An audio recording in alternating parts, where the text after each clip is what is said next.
예, 오늘 말씀의 제목 따라해 보실까요? 제자가 되십시오. 3. 제자의 생활 원리.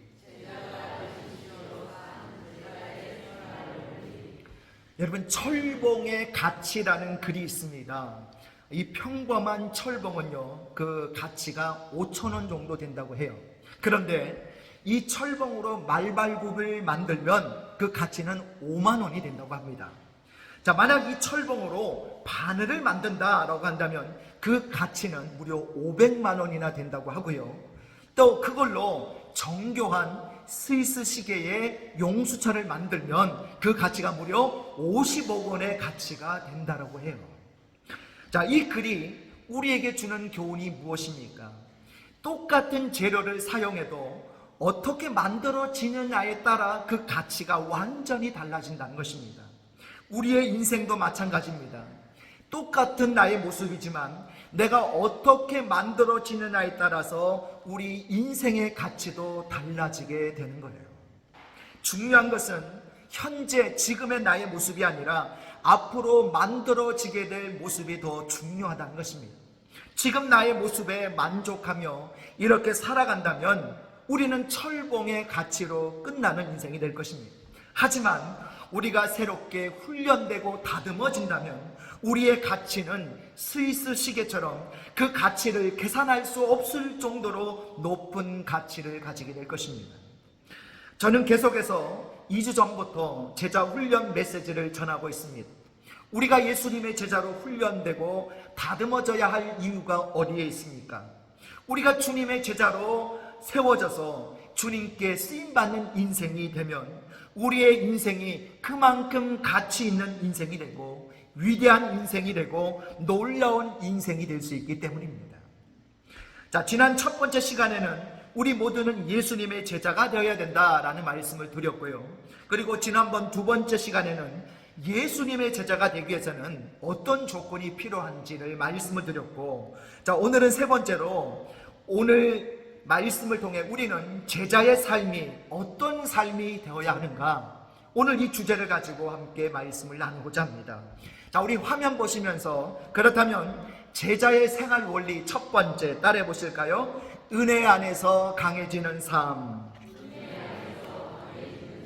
우리 디모데후서 2장 1절을 같이 했습니다. 시작. 내 아들아, 그러므로 너는 그리스도 예수 안에 있는 은혜 가운데서 강하고. 아멘. 자, 예수님의 제자가 된다는 것은 강한 사람이 된다는 것입니다. 자, 오늘 말씀에 너는 그리스도 예수 안에 있는 은혜 가운데서 강해지라고 말씀하고 계셔요. 강해진다는 말씀은 권능을 받고 능력을 받고 새 힘을 얻는 삶을 살아야 한다는 뜻입니다. 우리가 정말 예수님의 참된 제자라면 이런 능력을 가지고 살아갈 수 있다는 것입니다. 어떻게 하면 이런 삶을 살 수 있습니까? 여기 말씀해 보니까 너는 그리스도 예수 안에 있는 은혜 가운데서 라고 말씀해요. 그리스도 예수 안에 있는 은혜를 풍성하게 누릴 때에 이런 능력이 나타난다는 것입니다. 믿지 않는 사람들이 교회 다니는 사람들을 향해서 이런 식으로 비난을 할 때가 있습니다. 교회 다니는 사람들은 약하고 자신이 없으니까 교회 다니는 거 아니냐라고 비난합니다. 자신이 없으니까 신의 힘을 빌려서 살려고 한다, 그렇게 말하는 사람들이 있어요. 그러나 정말 그렇습니까? 교회는 정말 자신감이 없어서 신의 힘을 빌리기 위해 다니는 사람들만 모인 곳입니까? 교회는 세상이 감당할 수 없는 믿음의 사람들이 모인 곳인 줄 믿습니다. 세상에 적응하지 못해서 여기 와서 징징거리고 있는 집단이 아니라는 것입니다. 만약 우리가 학교 생활에 적응하지 못하고 직장 생활, 사회 생활에 적응하지 못하고 세상에 적응하지 못해서 방황하고 있다면 그것은 우리가 예수님의 참된 제자가 되지 못해서 그런 것일 뿐이에요. 어떤 성도가 사는 아파트에서 고3 여학생이 뛰어내려 자살을 했습니다. 그 여학생은 그날 모의고사를 치르고 돌아와서 성적이 자기가 원하는 성적이 안 나와서 그런지 삶을 비관하고 자살을 했던 거죠. 좋은 아파트에서 남부러울 것 없이 사는 사람들인데 왜 자살을 했을까 의문이 되었습니다. 얼마 전에 이렇게 경기 지역에서 자살한 청소년들의 75%가 위클래스라는 기관에서 상담을 받은 것으로 나타났습니다.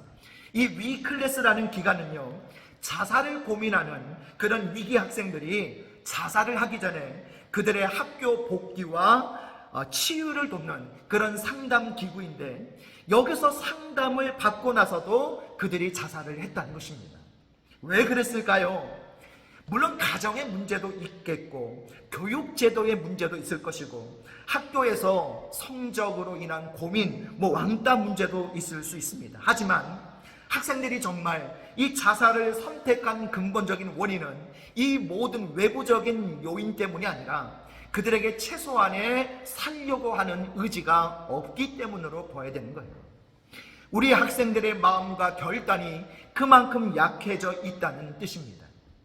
우리는 강해져야 됩니다. 세상에 적응하지 못해서 낙오자가 되고 패배자가 되고 실패자가 되는 것이 아니라 세상에서 주님이 주신 강한 능력으로 강한 영향력을 끼치고 살아가는 강력한 인생을 살아야 하는 것입니다. 여러분 모두 약해 빠진 인생이 아니라 정말 세상을 이기는 강한 인생이 되시기를 바랍니다. 자, 그러면 우리는 언제 강해져요? 그리스도 예수 안에 있는 은혜 안에 있을 때 강해진다는 거예요. 우리가 좋은 대학에 들어가면, 좋은 직장에 들어가면, 높은 자리에 올라가면 강해지는 것이 아닙니다. 정말 우리가 세상을 바꾸는 위대한 인생을 살아가려면 하나님의 은혜가 우리 안에 역사하는 사람이 되어야 되는 거예요. 우리 한번 따라해 보실까요? 하나님의 은혜만 나를 강하게 할 수 있다. 자, 그러므로 정말 강한 인생을 살기를 원하신다면 여러분, 은혜 받는 자리를 절대로 놓치시면 안 되는 거예요. 이렇게 은혜를 받을 수 있는 자리, 가장 대표적으로 예배가 있죠. 예배는 은혜 받는 자리입니다. 이런 자리를 예사로 생각하고 그냥 대수롭지 않게 넘겨버리는 사람들은 절대 강한 인생을 살 수 없습니다. 찬양을 불러도 전혀 감동이 없고, 말씀을 들어도 아무 생각이 없고, 예배를 드려도 전혀 은혜가 없는 사람들은 은혜 안에서 강해지는 삶이 어떤 삶인지를 모르는 사람들이에요. 정말 은혜 안에서 강해지는 삶을 사는 사람은 예배에 목숨을 거는 사람입니다. 단지 예배에 참석하는 수준이 아니라 예배를 제대로 드릴 줄 아는 사람이에요. 예배 실패하고 예배가 무너진 사람들은요, 절대 강하게 살 수가 없습니다.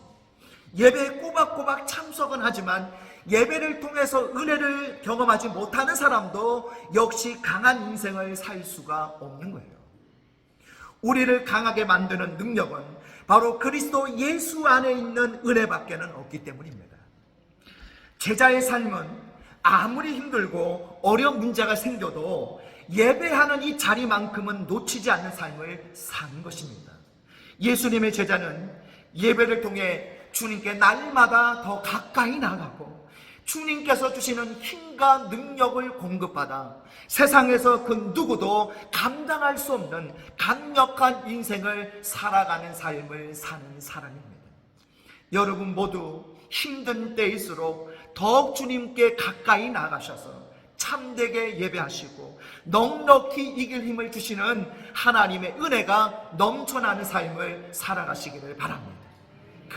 그리하여 하나님의 은혜를 사모하며 그 은혜를 풍성히 누리시고 이 은혜가 여러분을 더 강하게 만들어서 강한 제자의 삶을 살아가도록 만드는 그런 역사가 충만하게 임하시기를 바랍니다.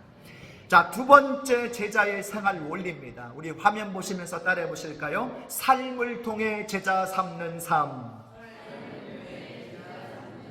우리 디모데후서 2장 2절을 같이 했습니다. 시작. 또 내가 많은 증인 앞에서 내게 들은 말을 충성된 사람들에게 부탁하라. 그들이 또 다른 사람들을 가르칠 수 있으리라. 아멘. 자, 우리가 진정한 제자의 삶을 사면 분명하게 나타나는 것이 있습니다. 그게 뭐냐? 그것은 우리가 다른 사람들을 제자로 삼는 일을 하게 된다는 거예요. 자, 오늘 말씀에 바울은 디모데에게 네가 배운 것을 충성된 사람들에게 부탁하라 라고 하고 있습니다.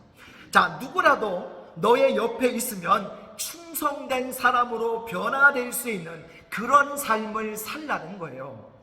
우리가 진정한 제자의 삶을 살게 되면 우리 옆에 있는 친구들이 덩달아 예수님의 제자가 되는 역사가 일어나는 것입니다.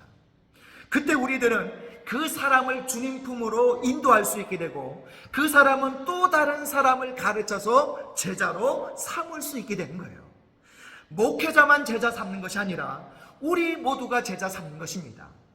자, 부활하신 예수님이 승천하시기 전에 제자들에게 마지막으로 부탁하신 말씀이 있죠. 뭡니까? 너희는 가서 모든 족속으로 무엇을 삼으라? 제자를 삼으라 라고 명령하셨습니다. 참된 예수님의 제자는 제자를 삼는 제자가 되어야 되는 거예요. 내가 예수님의 충실한 제자가 될 뿐만 아니라 다른 사람을 예수님의 제자로 만드는 삶을 살아야 되는 것입니다.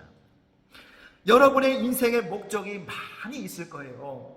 하지만 이제부터 여러분은 나의 목적은 내 주변에 있는 사람들을 예수님의 제자로 만드는 것임을 고백하며 살아가시기 바랍니다. 전도할 때 그냥 교회만 겨우 나오는 정도의 수준이 아니라 정말 예수님의 제자가 되어서 주님의 증인이 되는 사람들을 만드는 것입니다. 저는 이 중고등학교 시절부터 제자 훈련을 받았습니다.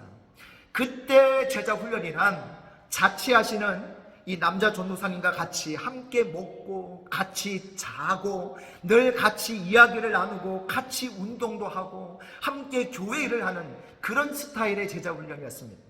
따로 프로그램을 가지고 배우는 것이 아니었습니다. 이런 훈련을 받고 나서 전도사님이 저에게 어느 날 도전하시는 거예요. 너도 제자를 삼아야 된다. 그때 저는 아니 나 같은 사람이 무슨 제자를 삼을 수 있겠는가 이렇게만 생각했습니다. 그래서 제자 삼는 일을 자꾸 미루고만 있었습니다. 그러는 가운데 어느 날부턴가 어떤 후배 한 명이 저를 계속 따라다니기 시작하는 거예요. 따라다니는 정도가 아니라 우리 집에 자꾸 놀러오고 같이 라면도 끓여 먹고 같이 운동도 하고 같이 교회를 하게 되었습니다. 그러면서 저를 보고 배우면서 닮아가는 거예요. 말투도 닮아가고 행동도 닮아가고 심지어 좋아하는 음식까지 닮아가는 거예요. 그러다 보니 처음에는 겨우 교회에 나오는 정도의 수준이었는데 나중에 교회의 학생부 기둥 같은 일꾼이 되는 거예요. 내가 제자를 삼으려고 해서 제자가 만들어지는 것이 아니라 내가 제자된 삶을 사니까 그게 매력적으로 보여서 다가오는 사람들이 생기더라는 것입니다. 그러면서 그 친구도 자연스럽게 예수님의 제자가 되는 거예요. 처음에는 나를 닮으려고 애를 씁니다. 그런데 내가 예수님을 닮고자 애를 쓰고 있으니까 결국에는 그 친구도 예수님을 닮게 되더라는 것입니다. 이런 삶을 살아가는 것이 제자의 삶입니다. 사도 바울도 고린도전서 11장 1절에서 이런 말씀을 했죠. 내가 그리스도를 본받는 자 된 것 같이 너희는 나를 본받는 자가 되라. 바로 이것이 제자의 삶입니다. 나중에 저를 따라 닮아가고자 했던 그 친구가 또 다른 제자들을 친구들을 제자로 데리고 오는 거예요. 그러면서 형님 손자 손녀들 데려왔습니다 그러는 거예요. 응? 나는 학생인데 무슨 손자 손녀야. 내가 영적인 아비가 되어서 그 친구를 이끌어주니까 그 친구가 또 다른 사람들을 이끌어주고 있으니 나에게는 영적인 손자 손녀가 되려라는 거죠. 여러분 이런 관계가 너무나도 신기하지 않습니까? 초대교회 때에는 이런 관계가 아주 자연스러운 관계였습니다. 그런데 언제부턴가 교회가 세속화가 되면서 이런 모습들이 점점 사라지고 있는 것 같습니다. 오늘 이런 것들이 오늘 여러분들이 회복하시기를 바랍니다. 여러분들은 제자를 삼는 제자가 되어야 됩니다. 무엇으로 제자를 삼습니까? 여러분들이 무슨 프로그램을 만들어서 교육을 시켜서 제자를 삼는 것이 아니에요. 여러분의 삶을 통해서 예수님을 만나게 해야 됩니다. 여러분이 예수님을 따라가고 사람들은 여러분을 따라오게 해야 하는 것입니다. 저는 학생 시절에 이렇게 제자 훈련을 했습니다. 그리고 그 열매를 계속해서 보았습니다. 우리는 많은 사람을 제자 삼을 필요가 없습니다. 한 사람만이라도 충실한 제자를 삼아도 이처럼 정말 놀라운 역사를 경험할 수 있습니다. 학생들은 학교에 가서, 청년들과 젊은 사람들은 직장에 가서, 또 장년들은 주변 이웃 사람들 앞에서 내 삶의 목표는 내 삶을 통해서 주변 사람들을 그리스도의 제자로 삼는 것이 되시기를 바랍니다. 바로 이것이 제자의 삶입니다. 주님의 제자가 되라고만 하시지 않으시고, 주님께서는 제자만 되라고만 하시지 않으시고 가서 제자를 삼으라고 하셨습니다. 제자가 될 뿐 아니라 제자를 삼을 수 있는 저와 여러분들이 되시기를 바랍니다. 자, 제자의 생활 원리 세 번째, 우리 화면 보시면서 따라해 보실까요? 세 가지 생활 원리를 실천하는 삶. 자, 그러면 세 가지 생활 원리는 뭐냐? 우리 한번 따라해 보실까요? 첫째, 좋은 병사의 삶. 우리 디모데후서 2장 3절을 같이 했습니다. 시작. 너는 그리스도 예수의 좋은 병사로 나와 함께 고난을 받으라. 아멘. 자, 가장 먼저 제자의 삶은 그리스도 예수의 좋은 병사의 삶을 사는 것입니다. 자, 좋은 병사란 좋은 군인을 의미하는데 어떤 군인이 좋은 군인입니까? 오늘 바울이 나와 함께 고난을 받으라 라고 말씀하죠. 자, 이것은 좋은 군인이란 어떤 고난이 와도 물러서지 않고 당당하게 고난 속으로 들어가는 삶을 사는 사람이다 라는 뜻입니다. 자, 그런데 바울은 디모데에게 너만 혼자 고난을 받으라고 하지 않았죠. 나와 함께 고난을 받으라 라고 말하고 있습니다. 이것은 내가 고난의 길을 걸어가고 있는데 너도 함께 걸어가야 한다라고 말하는 거예요.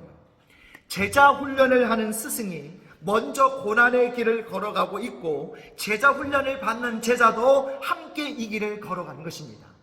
자, 그러면 스승도 걸어가야 되고 제자도 함께 걸어가야 하는 이 고난의 길은 어떤 길일까요? 우리가 복음을 위해 헌신된 제자의 삶을 살기로 결단하면 그때부터 우리에게 많은 고난이 뒤따라오게 됩니다. 물론 바울은 이런 고난도 이겨내야 한다는 것을 포함해서 말씀하고 있습니다. 하지만 본문에서 말씀하시는 고난은 그런 차원의 고난이 아닙니다. 그것은 내 생활이 없어지고 오직 주님을 기쁘시게 하는 삶으로 뒤바뀌는 고난을 의미하는 거예요. 우리가 진정한 주님의 제자가 된다는 것은 이제부터 우리의 삶은 자기를 위한 삶이 아니라 주님을 위한 삶으로 완전히 뒤바뀌게 된다는 것입니다. 자, 우리 디모데후서 2장 4절을 같이 했습니다. 시작. 병사로 복무하는 자는 자기 생활에 얽매이는 자가 하나도 없나니 이는 병사로 모집한 자를 기쁘게 하려 함이라. 아멘. 자, 자기 생활이라는 말은 생계를 위한 직업이나 일상생활에서 필요한 모든 일을 뜻하는 말입니다. 자, 우리가 군대에 들어가면 어떻게 됩니까? 다니던 대학도 휴학해야 되고 다니던 직장도 그만두어야 되고 무슨 일을 하든지 다 중단하고 들어가야 됩니다. 군대 들어와서도 개인적인 일을 계속 함께 할 수는 없는 것이죠. 예전에 정말 유명했던 우리나라 영화 중에 태극기 휘날리며 라는 영화를 여러분 아실 거예요. 이 영화에는 장동건과 원빈이 출연해서 당시 최고의 인기를 끌었던 영화죠. 모두 저를 닮은 배우들입니다. 안 믿어지시죠? 예. 형은 가장이 되어서 가정을 책임져야 했고 동생은 열심히 공부해서 성공해서 가정을 일으켜야 했습니다. 하지만 6.25 전쟁이 일어나니까 어떻게 되었습니까? 나라는 전혀 이들의 사정을 봐주지 않았죠. 지금까지 했던 중요한 일들을 다 중단하고 즉각 전쟁터로 끌려가고 말았습니다. 이게 군인이 되는 거예요. 일단 군대에 들어가면 개인적인 사생활이라고는 절대 있을 수가 없는 것입니다. 물론 요즘에는 특별한 케이스가 있어서 군대에 들어와서도 자기 특기를 계속 살릴 수 있는 분야는 있죠. 음악을 하는 연예인들, 운동 특기가 있는 사람들, 또 요즘은 프로게이머들도 이렇게 활동하는 것을 보았습니다. 하지만 그것은 어디까지나 군대를 위한 것이지 자기를 위한 것이 아니죠. 아무리 군에서 이런 특기를 가지고 입대했다고 해도 자기 마음대로 시간을 내고 자기가 원하는 것만을 하며 놀고 즐기면서 살 수도 없습니다. 군대 생활을 할 때는 그 규칙대로 내무반 생활을 하고 필요한 훈련도 받고 맡겨진 임무도 감당해야 되는 것이죠. 이게 사생활에 얽매이지 않는 군인의 삶입니다. 그런데 군인이 이런 삶을 살지 않고 자기 마음대로 살면 어떻게 됩니까? 연예인들 중에 가끔씩 활동을 한 뒤에 부대 복귀를 하지 않아서 문제가 되는 경우들이 종종 있죠. 군대는 들어갔지만 자기 신분을 잊어버린 것입니다. 군대에 들어갔다는 것이 중요한 것이 아니라 군 생활을 제대로 해야 되는 것이 중요한 거죠. 이렇게 제대로 복귀를 하지 않고 탈영을 하면서 군 생활을 제대로 하지 않으면 어디로 갑니까? 어디 가죠? 영창에 들어가는 거죠. 우리가 영창에 안 가려면 어떻게 해야 될까요? 바로 군 복무에 충실해야 되는 것입니다. 우리도 그리스도의 좋은 군인이 되었다고 말씀합니다. 예수님의 제자는 그리스도의 좋은 군인이 되는 것입니다. 좋은 군인이 된다는 것은 나의 사생활에 얽매이지 않고 군 복무에 충실한 삶을 사는 것입니다. 여러분의 사생활은 무엇입니까? 여러분들이 살아가고 있는 모든 것들이 가정생활, 직장생활, 여가생활, 운동생활 등등 모든 것들입니다. 이런 것들은 여러분의 삶에서 정말 중요한 것들이죠. 오늘 말씀은 이런 모든 것들을 아예 내팽개치고 그냥 오직 신앙생활만 열심히 하라는 그런 말씀이 아니에요. 여러분도 직장에 가야 되고 집에 들어가야 되고 운동도 해야 되고 여가생활도 해야 됩니다. 이런 것들을 아예 해서는 안 된다는 말씀이 아니라 이런 것들이 여러분의 신앙생활에 걸림돌이 되어서는 안 된다는 말씀이에요. 이런 것들 때문에 우리의 신앙이 무너지고 영성이 깨어지고 삶이 엉망이 되도록 해서는 안 된다는 말씀입니다. 가정 때문에, 직장 때문에, 친구 때문에 교회 못 나오는 사람들은 지금 자기가 그리스도의 군인이라는 것을 잊어버린 것입니다. 자, 이런 사람들은 어디로 가야 됩니까? 영창으로 가야 되는 거죠. 여러분 한번 따라해 보실까요? 나는 그리스도 예수의 좋은 군인이다.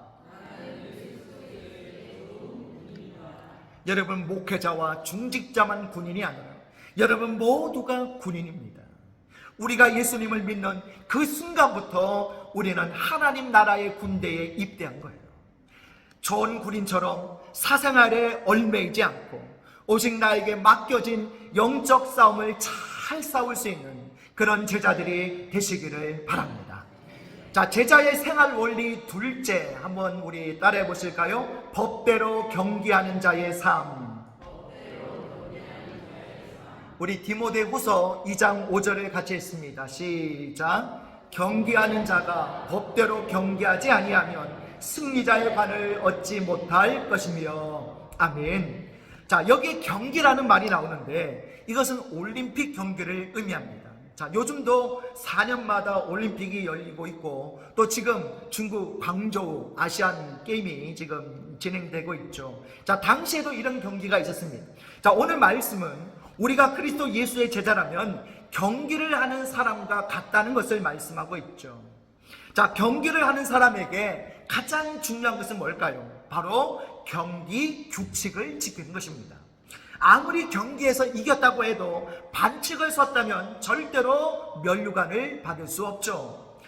2004년 아테네 올림픽 경기에서 실제로 있었던 이야기입니다. 자, 사격 경기 결승전에서 미국 대표 선수인 매튜 에먼스라는 선수가 마지막 한 발을 옆 사람 표적에 맞춰버린 거예요. 자, 이 사람이 메달을 땄겠습니까? 못 땄겠습니까? 못 딴 거죠. 금메달을 중국 선수에게 빼앗기고 이 미국 선수는 8위로 밀려나고 말았어요. 그러니까 엉뚱한 표적에는 아무리 잘 쏘아도 안 되는 것입니다.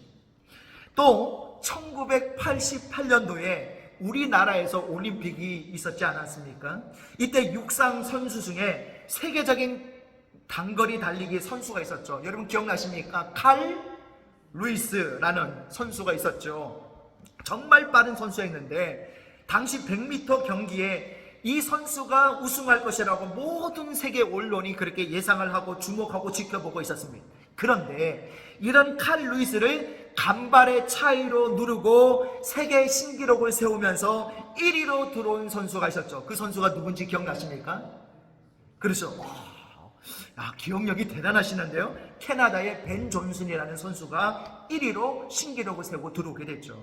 자, 그 당시 관중들이 모두 일어나서 환호를 하고 크게 흥분을 하면서 이 벤 존슨 선수도 감격에 사로잡혔던 바로 그 사건이 있었죠. 그런데 여러분, 그 뒤에 어떤 일이 있었는지 기억나십니까? 그가 불법 약물을 복용한 사실이 발각이 된 거예요. 그래서 어떻게 되었어요? 그는 금메달을 칼 루이스에게 빼앗기고 선수 자격까지 박탈되어서 몇 년 동안이나 경기에 출전하지도 못하게 되었다는 겁니다. 법대로 경기하지 않았기 때문에 면류관도 메달도 잃어버리고 명예도 다 빼앗겨 버렸던 거죠. 이처럼 경기는 법대로 경기하는 것이 정말 중요합니다. 법대로 경기에서 1등을 하는 것이 중요하죠. 제자의 삶은 이처럼 경기하는 자의 삶과 똑같은 거예요. 제자의 삶에서 가장 중요한 것은 규칙대로 경기하며 상을 받는 것입니다. 그런데 이 규칙이란 게 뭡니까? 하나님의 말씀대로 순종하며 살아가는 것을 의미하는 거예요. 하나님의 말씀대로 순종하지 않았는데도 성공했다. 그거는요, 성공이 아닙니다. 나중에 면류관을 빼앗기게 된다는 것입니다. 그런데 오늘 많은 그리스도인들 중에 법대로 경기하지 않으면서 1등을 하려고 하는 사람들이 너무 많아요. 반칙을 써서라도 불법을 행해서라도 1등만 하면 된다라고 생각하는 사람들이 많다는 것입니다. 그래서 하나님의 말씀에 순종하지 않고 세상의 말에, 이웃의 말에, 친구의 말에 순종하는 사람들이 많이 있습니다. 일단 성공부터 하자고 보는 거죠. 신앙은 나중에 생각하자는 것입니다.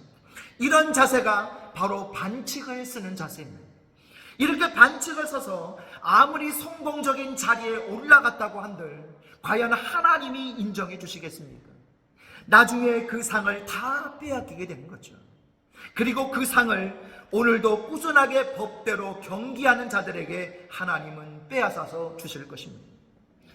내가 예수님의 제자라면 말씀 중심의 삶을 살아야 되는 거예요.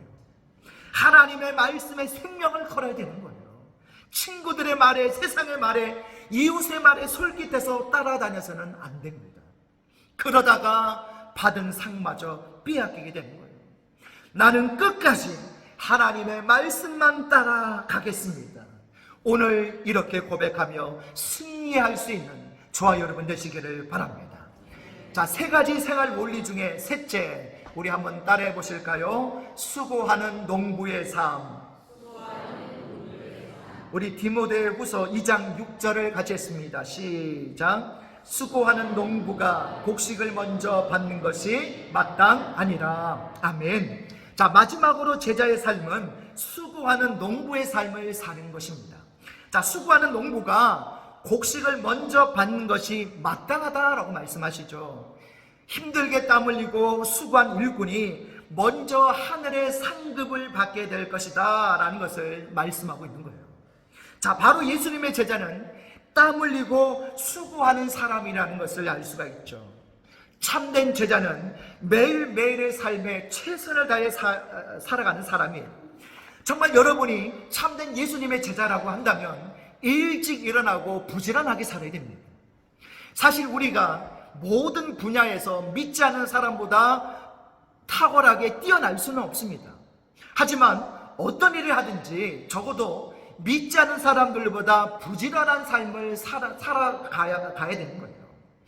제가 제자훈련을 받을 때 함께 훈련받았던 친구 중에 아직도 제가 기억나는 친구가 하나 있는데, 이 친구는 매일 가장 1등으로 학교에 등교를 해요. 그래서 자기가 직접 교실 문을 엽니다. 그리고 자기 다음으로 오는 친구가 등교할 때까지 뭘 하느냐? 성경을 읽어요. 그리고 두 번째 오는 친구를 보는 순간부터 그 친구는 책을 꺼내서 공부를 했다는 거예요. 자, 이런 모습을 친구들이 보고 잘 아는 것입니다. 이런 삶을 살아가는데 기독교를 개독이니 욕을 하면서 비난할 수 있겠습니까? 그 친구의 삶을 보면서 친구지만 존경한다고 말하는 친구들이 생기는 거예요. 제자의 삶이란 바로 이런 삶입니다. 우리가 예수님의 충실한 제자가 되었다면 세상 사람들 앞에 정말 매력적인 삶을 살아가기 위해 노력해야 되는 거예요. 우리의 삶 때문에 기독교가, 하나님이, 교회가 더욱 매력적인 것으로 인정받을 수 있게 하는 삶을 살아야 되는 거예요. 그러기 위해서 우리는 게으르지 말고 부지런한 삶을 살아야 되는 것입니다. 제가 어느 교회에 있을 때, 청년부를 담당하고 있을 때 어떤 청년 신방을 가게 되었는데요, 주변을 지나가다가 우연히 가게에 들르게 되었는데 아직도 출근을 하지 않은 거예요. 그때 제가 신방 간 시간이 오후 2시였는데 그래서 다른 일하시는 분들에게 그 청년 언제 만날 수 있느냐 이렇게 물어봤더니 이런 대답이 돌아오는 거예요. 그 친구 나오려면 아직도 멀었어요. 그 말을 듣고 제가 충격을 받았습니다. 교회에서는 굉장히 열심이고 착실한 일꾼인데 사회생활에서는 개판으로 살고 있었던 거죠. 충격을 받고 나오는데 그중 어떤 분이 또 이런 말을 하는 거예요. 그 친구는요, 사장 머리 꼭대기에 있는 친구예요. 그리스도인은요, 세상에서 이렇게 살아서는 안 됩니다. 우리가 참된 제자인 것을 나타내려면 정말 그들보다 더 땀 흘리고 열심히 사는 모습을 보여줄 수 있어야 되는 거예요. 수고는 하나도 하지 않으면서 곡식은, 열매는 가장 먼저 받으려고 하는 모습을 보여준다면 아무도 우리를 통해서 예수님을 믿으려고 하지 않을 것입니다. 여러분 모두 주님의 충실한 제자들이 되셔서 가장 성실하게 사시고 가장 열심히 살아가는 삶을 사시기 바랍니다. 그래서 우리 주님이 여러분에게 가장 먼저 열매를 거두게 하시고 기쁨과 감격을 누리게 하시는 놀라운 축복을 받아 누리시며 살아가시기를 바랍니다. 말씀을 정리합니다. 우리 화면 보시면서 함께 말씀 정리해 볼까요? 제자의 생활 원리 우리 세 가지 같이 있습니다. 시작. 은혜 안에서 강해지는 삶, 삶을 통해 제자 삼는 삶, 세 가지 생활 원리를 실천하는 삶. 자, 세 가지 생활 원리, 첫째, 둘째, 셋째 같이 있습니다. 시작. 좋은 병사의 삶, 법대로 경기하는 자의 삶, 수고하는 농부의 삶. 예, 그렇습니다. 오늘 예배하는 여러분 모두 주님의 은혜 안에서 강해지시기 바랍니다. 다른 사람들도 제자 삼으시기 바랍니다. 사생활에 얽매이지 않으시기 바랍니다. 말씀대로 살아가시기 바랍니다. 땀 흘리고 부지런하고 수고하는 삶을 살아가시기 바랍니다. 그래서 우리가 참된 제자가 되고 또 이런 삶을 보고 많은 사람들이 제자의 길로 나오게 만들 수 있는 저와 여러분이 되시기를 주님의 이름으로 축복합니다.